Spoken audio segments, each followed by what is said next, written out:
We're here at the Silverstone Museum with this, the absolutely stunning Jordan 191.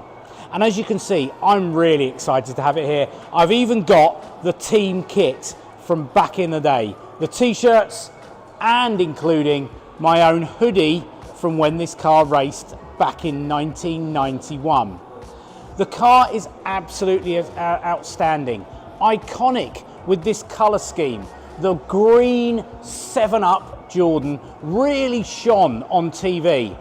The green colour was completely different to everything else that was being run in Formula One at the time, and it was a great piece of marketing and got the car lots of recognition. The car's also significant because this is the first season that the then Jordan Grand Prix team raced in Formula One. Eddie Jordan had been very successful in Formula 2 and Formula 3 racing, or Formula 3000 as it was back then. He decided to go into Formula 1, and this was the gorgeous car they entered the races in.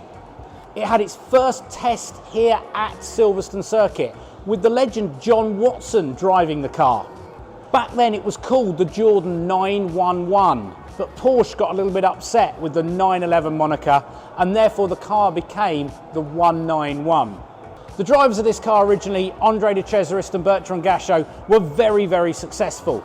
They managed to get the car in the races, and by the time they got to the Canadian Grand Prix, this car actually had its first ever points finish, with both cars finishing in the points that race.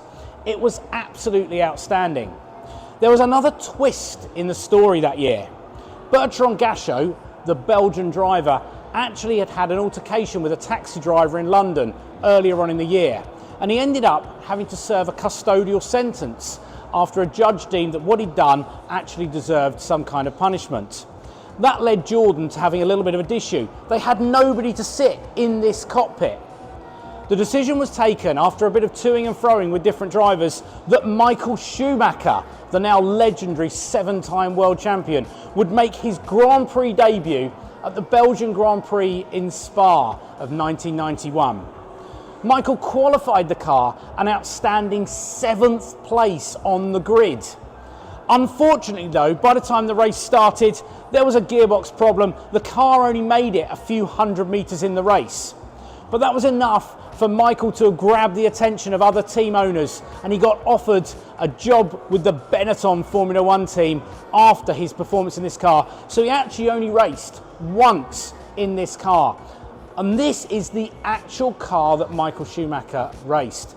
It's the one that performed on TV Piece not so long ago with his son Mick Schumacher driving this car.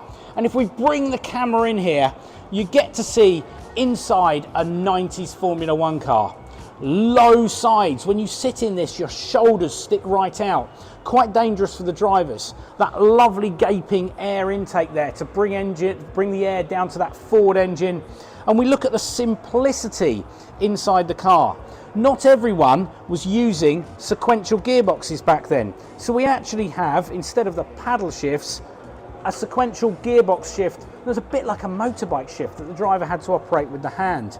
Very simplistic controls and a very open cockpit. Quite dangerous, quite challenging for the drivers, but a real thrill ride. This would have bounced and bumped around, and you really would have known you were driving that incredibly powerful Ford engine in this car. It's absolutely stunning, and I must say, it's one of my most favourite Grand Prix cars of all time, and we're so pleased that customers can get up close to this car across our Summer of F1 here at the Silverstone Museum that will run through till September 2023.